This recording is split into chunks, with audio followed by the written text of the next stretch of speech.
आप लोगों की डिमांड पर मैं कुछ कपड़े ख़रीद के लाई हूँ जिससे कि आपको हेल्प होगी कुछ सीखने में, क्योंकि कुछ डिमांड आई थी कि मैम हमें इसकी कटिंग बताइए, उसकी कटिंग बताइए। तो वो मैं अभी थोड़ी देर में आपको कपड़े भी दिखाऊंगी और ये भी बताऊंगी कि इसमें क्या बनाने वाली हूँ। और कुछ कमेंट के मैं रिप्लाई भी देने वाली हूँ, जैसे कि कुछ कमेंट लिए हैं जिनका आंसर देना बहुत ज़रूरी है। और गैस आप सोचोगे कि सिलाई की वीडियो, तो देखिए सिलाई की वीडियो इसलिए नहीं आई इस पर क्योंकि मैं बहुत ज़्यादा अभी टायर्ड फील कर रही हूँ, मेरी बहुत ज़्यादा तबीयत अभी डाउन सी लग रही है। क्यों, वो मैं आपको शॉर्ट ब्लॉग में डाल दूँगी। ये ब्लॉग मेरे पहले के हैं जो अभी आपको दिख रहे हैं।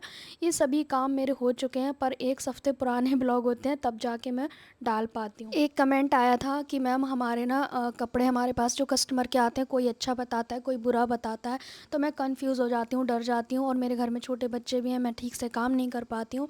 तो देखिए, कमियाँ बताते हैं ये अच्छी बात है, कमियाँ आपको परफेक्ट बनाती हैं। ऐसा कोई नहीं है इस दुनिया में जिसमें कमी ना हो। तो कमियां सबके अंदर होती हैं, कोई भी इस दुनिया में परफेक्ट नहीं आया। अगर कोई कह रहा है कि मैं परफेक्ट आया हूं तो वो झूठ बोल रहा है, क्योंकि हर किसी ने अपनी गलतियों से सीखा होता है। बाहर वाले गलतियां निकालें या खुद गलतियां निकालें, तो अपनी गलतियों से इंसान सीखता है। तो आपको डरना नहीं है। और रही बात छोटे बच्चों की, तो छोटे बच्चों के साथ जितना आपके पास हो पा रहा है ना उतना करिए। ज़रूरी नहीं है आपको ज़्यादा काम करना है, आप रिलैक्स तरीके से जितना कर पाते उतना करिए, जिससे कि आप भूलें नहीं अपने काम को। तो थोड़ा बहुत करते रहिए। और बहुत ही ज़्यादा छोटे हैं बच्चे तो आपको अभी नहीं करना चाहिए ये सब। आप 1-2 साल का वेट करिए बाहर की अर्निंग वाला, क्योंकि छोटे बच्चे उन पे भी ध्यान देना बहुत ज़रूरी है। इस तरह के मुझे बहुत सारे कमेंट आते हैं कि मैम हमारे छोटे बच्चे, हमें करना चाहिए नहीं करना चाहिए। तो मैं तो ये कहूँगी अगर बहुत ही छोटे हैं ना तो बिल्कुल ही नहीं करना चाहिए। जैसे एक कमेंट आया था कि मेरी बच्ची 6 महीने की है और एक कमेंट आया था 1 साल की बच्चे हैं। तो देखो इतने छोटे बच्चे में तो आपको बिल्कुल भी नहीं करना चाहिए, क्योंकि आप कहीं पे ध्यान नहीं लगा पाओगे, ना बच्चों में ना ही काम में। दोनों जगह से डिस्टर्ब रहोगे तो और चिड़चिड़े हो जाओगे। तो बेटर है कि अपनी चिड़चिड़ाहट को ख़त्म करो, थोड़ा सा शांत रह के अपने ही बच्चों को संभालो और बाद में अपने इस काम को आप समय दे सकते हो। आने वाले वक्त में ज़िंदगी बहुत बड़ी है, 1-2 साल अगर कम भी हो गया तो कोई फ़र्क नहीं पड़ेगा। उसमें आप अपने चीज़ों को सीखते रहें, वीडियो के माध्यम से सुनते रहें कुछ अच्छी चीज़ें, जिससे आप खाली ना बैठें और अच्छी अच्छी चीज़ें अपने अंदर डालते रहिए, ठीक है। और ढेर सारे कमेंट सेम चीज़ पे आते हैं कि मैम हमारी सिलाई जब हम करते हैं तो हमारी गर्दन में, बैक में पेन होता है। तो देखिए ये सबके साथ होता है, ऐसा नहीं है कि आपके साथ होता है, मेरे साथ भी होता है। इसके लिए आपको यूट्यूब से 1-2 एक्सरसाइज सीखनी पड़ेंगी, क्योंकि रीढ़ की हड्डी से ही सारी चीज़ें शुरू होती हैं। देखिए मेरे को ना इतना भयंकर होता था कि 24 घंटे पेन होता था। मैं क्या करती थी कि कोई भी मुझसे पूछता था हाँ मुझे होता है दर्द, मैं यही बोलती रहती थी। पर क्या करा मैंने अपने आप को, ये समझाया कि किसी को ये दर्द के बारे में बोलना नहीं है। बोलने से क्या है ना, चीज़ें और भी ज़्यादा बढ़ती हैं। तो अब पहले तो आप किसी को ये बोलना बंद करो कि मेरे को पेन होता है, ये होता है, थोड़ी सी एक्सरसाइज करो। और दूसरा ये कि अपने आप को थोड़ा ना सोचना बंद करो। अब आप कहोगे कि हम सबको ये गलतफहमी है कि हमारा दर्द सिलाई के कामों से होता है। हम ना बहुत सारी चीज़ें सोचते हैं जो अंदर ही अपने हार्मोन को इनबैलेंस कर लेते हैं ना, तो इससे क्या होता है ना, कुछ हमारे बॉडी में चीज़ें हलचल करती हैं जिसकी वजह से ही पेन वगैरह होते हैं। ये ऐसा मैंने एक वीडियो देखा था जिसमें बताया गया था कि जितने भी पेन होते हैं ना, ये सिर्फ सोच की वजह से होते हैं। जितना हम कुछ ना कुछ सोचते रहते हैं ना, वो हमारी बॉडी पे असर करते हैं। और अपनी ही बॉडी को खुद हील कर सकते हैं हम बिना दवाई के। उसके लिए आपको बस क्या करना है, मेडिटेशन करना है, गहरी सांसें लेनी है, बस सांसों पे ध्यान देना है। 2-4 मिनट शांत बैठ जाओ, कहीं पे भी बैठ जाओ, लेटे हो लेट जाओ, बस सांसों पे फोकस करो। आती जाती सांसों पे ध्यान दोगे ना, तो आप मेरी हालत खुद देख लो, मैं खुद भी टायर्ड होती हूँ, देख रहे हो ना मेरी वीडियो में, मैं खुद भी टायर्ड होती हूँ। इतनी ज़्यादा टायर्ड हूँ ना आजकल मैं कि आपको बता नहीं सकती। और ये आज की मिनी ब्लॉग में मैंने बताया भी है, तो आपको देखने मिलेगा। मैं इस सीन को एडिटिंग में काटना भूल गई, पर मैं सच में थकी हुई हूँ गाइस। क्यों, मैं एक्चुअली ना 24 घंटे काम कर रही हूँ, मुझे ऐसा लगता है कि मुझे आराम नहीं मिल पा रहा है, इसीलिए वर्क। अब आपको क्या लगता है, ये काम करने से नहीं थकते, हम सोच सोच के थकते हैं। मैं भी बहुत सारी चीज़ें अभी सोच रही हूँ, उथल पुथल चल रही है मेरे दिमाग में भी, इसी वजह से मेरे को भी ये हेडेक हो रहा है। हम कभी भी बीमार होते हैं या फिर पेन में होते हैं, ये हमारे अंदर चल रही एक तबाही होती है, जो हमारे अंदर ही फाइट चल रही है। एक होता है बाहर जो इंसान लड़ता है ना, उसके अंदर कुछ भी नहीं रहता है, वो सब बाहर उगल देता है लड़ लड़ा के और अपने अंदर रिलैक्स फील करता है। लेकिन हम जैसे लोग क्या होते हैं, हम अंदर ही अंदर घुटते रहते हैं और वो लोग अपनी बॉडी को पेन देने लगते हैं। क्योंकि ऐसा मैंने एक वीडियो में सुना था, तब से फिर मैंने क्या किया, अपने आप में ना खुश रहने की कोशिश करनी शुरू की। जैसे कि आप सबको पता है कि अपनी लाइफ में क्या चेंजेस मैंने किए, उससे आज तक मेरे को ना वो वाला पेन नहीं होता है जो मेरे को 24 घंटे रात दिन होता था। मतलब ऐसा कोई समय ही नहीं होता था जिस समय बंद है बैक का पेन, वो सब खत्म हो गया क्योंकि मैंने स्ट्रेस को छोड़ दिया। जैसे सर पे कोई ज़्यादा बोझ होता है ना, उसमें से एक बोझ को हटा दो ना तो थोड़ा रिलैक्स होता है। इसी तरह से आपको धीरे धीरे अपने बोझ को उतारना है। और बीमारियों का कोई नाम नहीं होता है, ये सब फालतू की सोच है हमारी। ऐसा मैंने इस वीडियो में सुना था, इसलिए मैं बोल रही हूँ। और मैंने उसे अप्लाई, जैसे कि मैंने कहा कि मैं जब तक खुद पे अप्लाई ना कर लूँ तब तक मैं मानती नहीं हूँ किसी की बात। मैं मतलब ज़िद्दी टाइप की हूँ, तो मैं पहले उसे अप्लाई करती हूँ अपने ऊपर, तब जाके मुझे समझ आता है। तो मेरे अंदर ये चेंजेस हुए हैं। थोड़े बहुत और चेंजेस करने बाकी हैं, जिसके लिए मैं और भी अच्छी चीज़ें सुनती हूँ, देखती हूँ और आगे भी देखती रहूँगी। तो यहाँ पे जो कपड़े सिल गए वो मैं आपको दिखा रही हूँ। और कुछ कपड़े मैं आज ख़रीद कर लाई हूँ, जो टेबल पे दिख रहे हैं ना, वो कपड़े मैं ख़रीद के लाई हूँ अपने लिए या आपको सिखाने के लिए, कुछ भी कह सकते हो। क्योंकि आप लोगों की पहली डिमांड थी नायरा कट कुर्ती, दूसरा था कली वाला प्लाज़ो, तीसरा पता नहीं क्या था, मैं भूल भी गई। तो बहुत सारी चीज़ें हैं जो आपने सीखनी है, तो आपने मुझे कमेंट किया था। और एक दो चीज़ जो क्लास वाले चैनल पे नहीं सिखाई है, इस पे तो मैंने सिखा दी है क्लास वाले चैनल पे, जैसे कि राउंड कॉलर सिखाना है, कोट कॉलर सिखाना है, और भी बहुत सारी चीज़ें मेरे माइंड में है, वो मैं सिखाने वाली हूँ। और फिलहाल आप देख सकते हैं कितने सारे कपड़े पड़े हुए हैं। कुछ तो मैंने पहले से ख़रीदे हुए हैं, लेकिन उनका भी टाइम नहीं मिला मुझे। और क्लास वाले चैनल पे आप देखना चाहते हैं तो देख सकते हैं, बिगिनर के अकॉर्डिंग क्लास चल रही है। सो गाइज़, एक तो ये वाला कपड़ा है जो कि प्रिंट में है।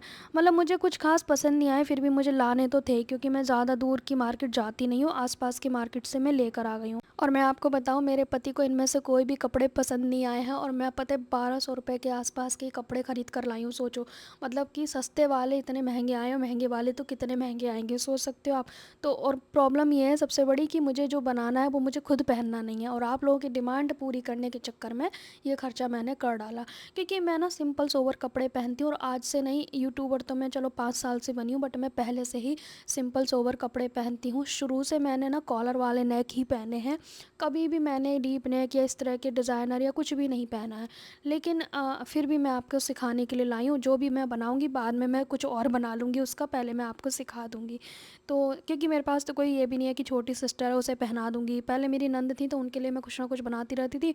अब उनकी शादी हो गई, तो अब सोचना पड़ता है मुझे कि उनके लिए क्या दें क्या नहीं, है ना। एक कमेंट आया था कि आपकी जो सबसे करीबी इंसान कौन है जो आपको बहुत ही अच्छा लगता है, जो आप अपनी दिल की बात कह सकते हो बहुत ज़्यादा। तो उसके लिए मैं आपको बता दूं, वो है मेरी नंद, और उसके अलावा कोई नहीं है।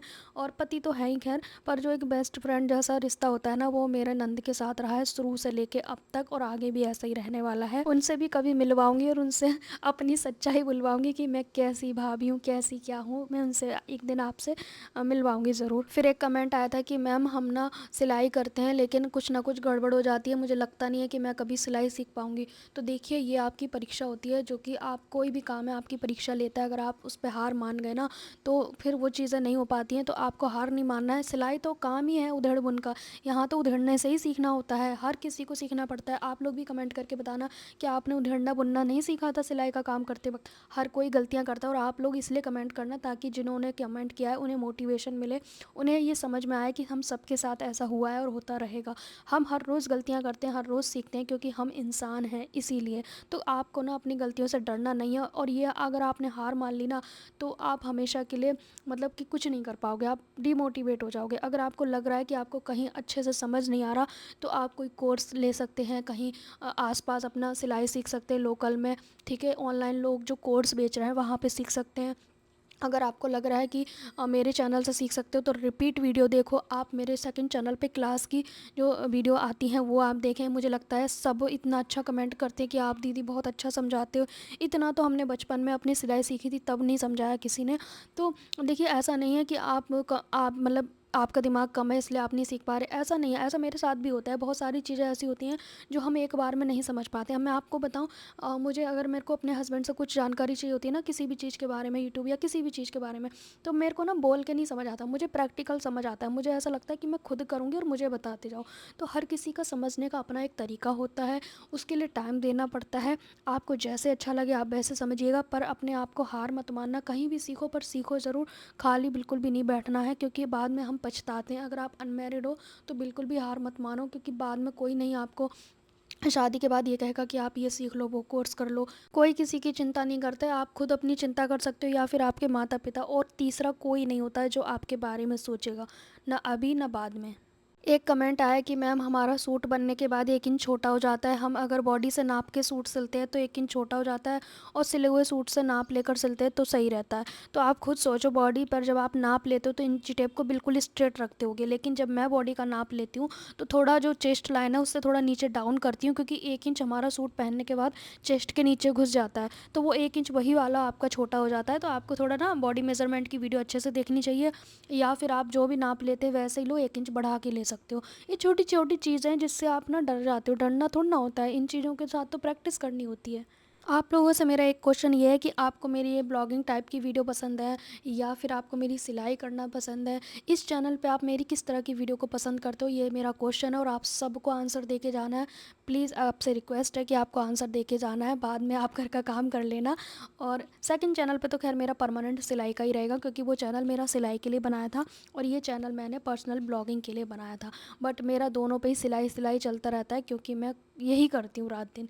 तो यहाँ पे आप देख सकते हो, मैं पता है रात के 12-1 बजे तक काम कर रही हूँ आजकल। आजकल क्या, मैं हमेशा ही करती हूँ इतना। जिस दुकान से मैं ये सारे थान के कपड़े लाई थी, वहाँ मेरी कस्टमर भी आई हुई थी, तो वो भी अपने लिए कपड़े देख रही थी, मैं भी देख रही थी। तो वहाँ पे उन्होंने जो कपड़े खरीदे वो मुझे वहीं पे पकड़ा दिया कि अब घर नहीं आ रहे, आप यहीं से पकड़ लो और मेरा एक कुर्ता बना देना। तो ये जो कुर्ता का कपड़ा है ना, इसी सेम कपड़े में मैं कई सूट बना चुकी हूँ, क्योंकि कई कस्टमर मेरी सेम दुकान से कपड़ा लाई हैं थान का।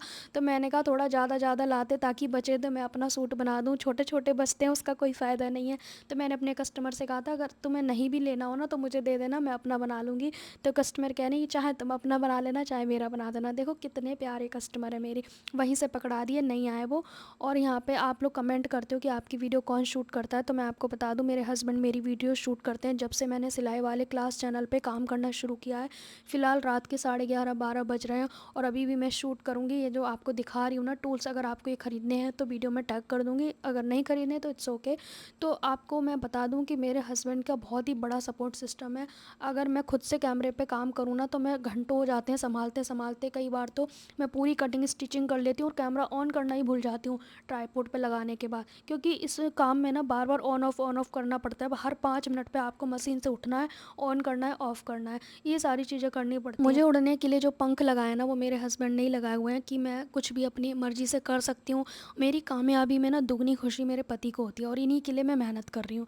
एक्चुअली लोग अपने माँ-बाप का सपना पूरा करते हैं और आपको पता है मेरे मम्मी-पापा अब इस दुनिया में नहीं है, मैं अपने पति का सपना पूरा करने में लगी हूँ। तो मतलब मेरे को बहुत खुशी होती है जब भी मेरे चैनल की तरक्की होती है ना, मेरे से ज़्यादा मेरे पति को खुशी होती है। मुझे भी नहीं पता क्यों, पर उन्हें बहुत ज़्यादा खुशी होती है। अब हम ना उस खुशी के लिए ही पागल हो जाते हैं, उस खुशी के चक्कर में इतनी मेहनत कर डालते हैं कि खुद को थका देते हैं।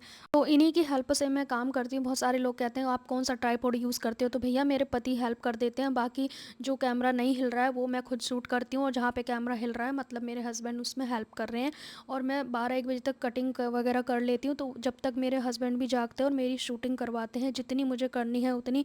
कई बार वो भी थक जाते हैं, मना कर देते हैं, तो मैं फिर रिक्वेस्ट करती हूँ हाथ हाथ पैर जोड़ के कि भाई आप करवा दो, क्योंकि कल मुझे फिर प्रॉब्लम आएगी शूट करने में, क्योंकि शूट करना, एडिट करना, अपलोड करना, यहाँ तक के काम मुझे 7 घंटे कम से कम लग जाते हैं दोनों चैनल पे। ये ब्लॉग तो पहले का है। और गाइज आपको सिलाई का कोर्स सीखना है तो आप हमारे सेकंड चैनल से जुड़ सकते हैं, लिंक आपको कम्युनिटी पोस्ट पर मिल जाएगा। और आप मुझे कमेंट करके ज़रूर बताना कि इस चैनल पे आपको मेरी ब्लॉगिंग पसंद है या सिलाई पसंद है या क्या पसंद है। आप लोग मुझे कमेंट करना ताकि मैं कुछ और सोच सकूँ अपने इस चैनल के बारे में और अच्छे से काम कर सकूँ। और आप लोग मेरे मिनी ब्लॉग को ज़रूर देखना जो मैं आज डालने वाली हूँ।